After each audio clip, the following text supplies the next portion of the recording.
Na Bahia, 1.400 servidores estavam atuando em até 9 cargos em locais diferentes irregularmente. No serviço público, só é permitido acumular 2 funções remuneradas e a terceira deve ser voluntária. Claudenir é auditor da Controladoria Geral da União desde 2008.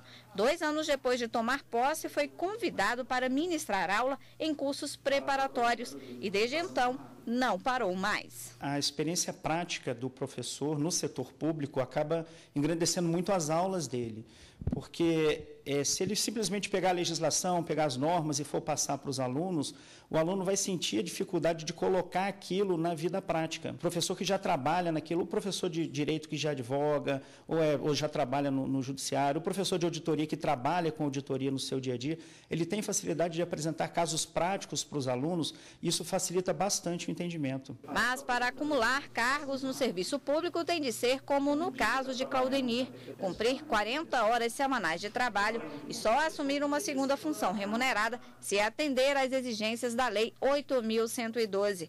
O servidor não pode, por exemplo, exercer gerência no comércio e em universidades.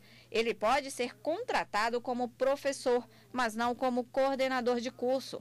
Um servidor do Banco Central não pode assessorar bancos privados e um delegado não pode atuar como advogado. Esses casos podem configurar tráfico de influência, pois esses profissionais têm conhecimento técnico decorrentes da função pública. Dentro do serviço público, ele pode acumular no máximo 2 funções, tá?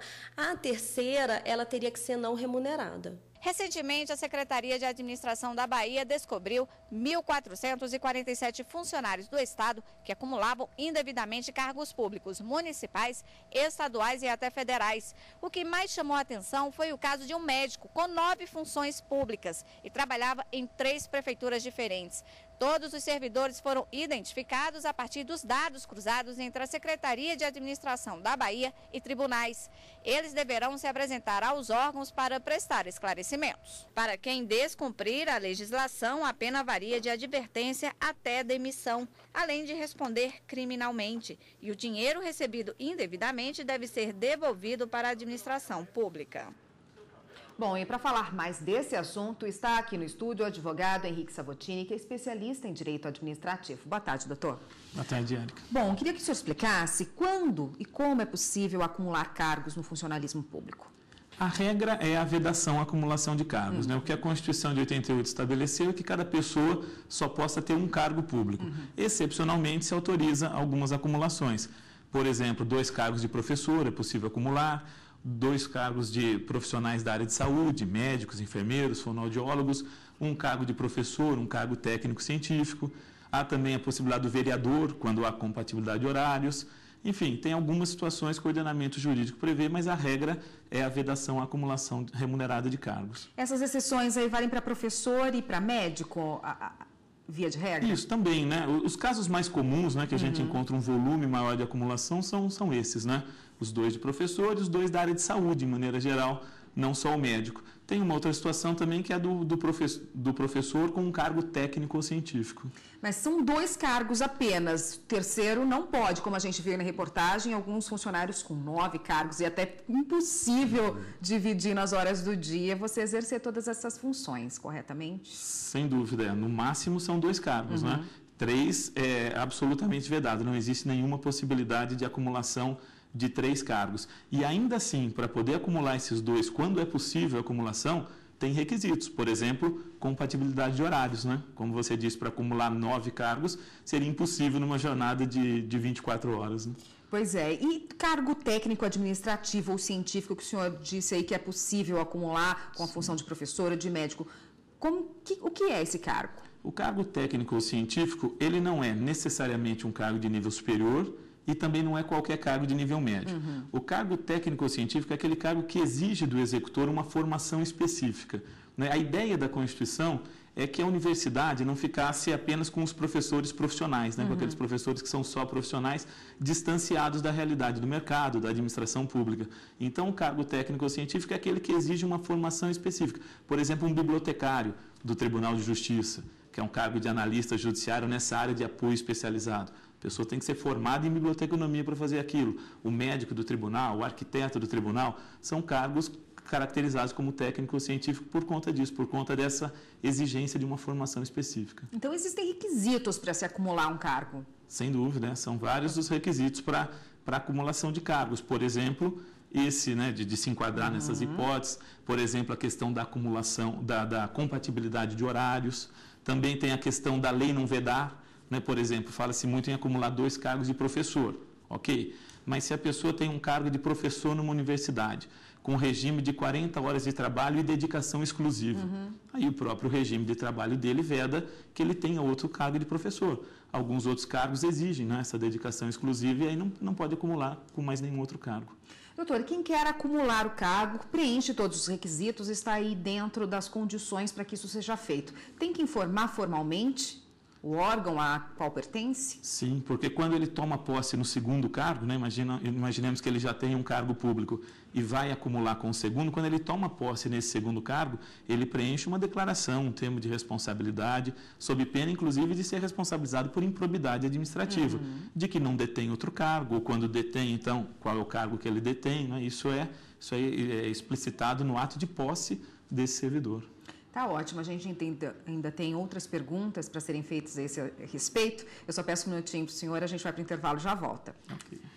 Aqui no estúdio, nós voltamos a falar com o advogado Henrique Savottini, especialista em direito administrativo, a respeito do acúmulo de cargos no serviço público.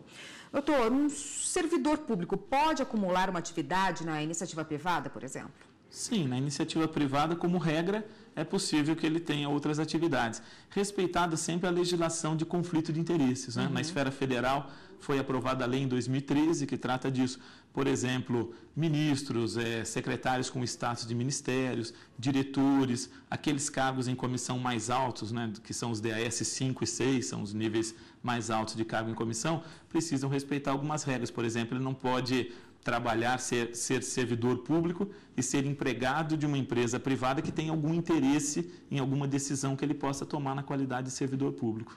O caso de delegado, por exemplo, é um caso que pode exemplificar isso. Ele é um funcionário público, delegado, formado em direito, mas não pode exercer advocacia. Sim, sem dúvida. São atividades incompatíveis, né? Não só o delegado de polícia, não é? O servidor do Poder Judiciário também, o analista administrativo, o técnico administrativo, também não pode advogar. São atividades incompatíveis, né? Ele está ali no fórum todos os dias, está lidando com o processo todos os dias, ele poderia ter alguma facilidade nessa sua advocacia pelo fato de estar ali dentro do tribunal. Então, tem atividades que são incompatíveis, mas, via de regra, nada impede que um servidor público também tenha um trabalho na iniciativa privada, seja professor, por exemplo, de uma universidade particular. Por exemplo, aposentado também é uma questão que sempre é levantada, né? Um funcionário público aposentado, ele pode prestar concurso, exercer um outro cargo, recebendo aposentadoria ainda? As hipóteses de acumulação em atividade são as mesmas da inatividade.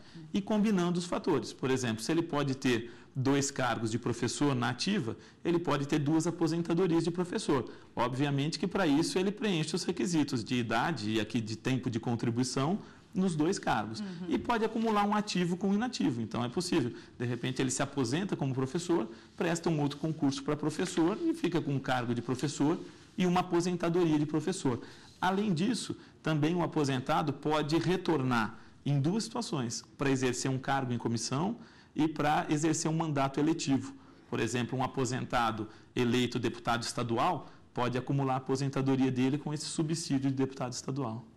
E é difícil fiscalizar se há ou não alguma irregularidade, um acúmulo que não é permitido? Não é tarefa fácil da administração pública verificar isso, né? Como eu disse, quando ele toma posse no cargo, ele presta a declaração de que não acumula. Mas a fiscalização é difícil, primeiro porque você não tem um controle geral de todos os entes da federação, né? Quer dizer, a vedação é para a União, estados, DF, municípios, todos os entes federativos. Então, imagine uma pessoa que tenha um cargo de médico num estado, outro cargo de médico no outro estado e um terceiro cargo de médico no outro estado. Como é que se cruzam essas informações, né? Quando a acumulação é no mesmo ente federativo, se torna um pouco mais fácil. Mas, ainda assim, nem toda acumulação é ilícita, né? Tem as hipóteses que nós discutimos de acumulação lícita. Então, é um trabalho realmente dos órgãos de controle aí de cruzar essas informações que nem sempre é muito fácil de ser feito. Rapidamente, para a gente encerrar, doutor, qual é a punição para quem é pego na irregularidade? A Lei 8.112, no caso federal, ela estabelece o procedimento que deve ser adotado no caso de se detectar dessa acumulação ilegal. E aí, então, tem que ser feito, dar a ele a oportunidade de se manifestar, fazer a opção por um dos dois cargos, né? E aí, se ele não fizer essa opção, é instaurado um processo administrativo com rito sumário para apurar essa acumulação indevida. Tá ótimo, obrigada pela participação, pelos esclarecimentos. Eu conversei com o advogado Henrique Savotini, que é especialista em direito administrativo. Obrigada pela participação. Obrigado. Até uma próxima.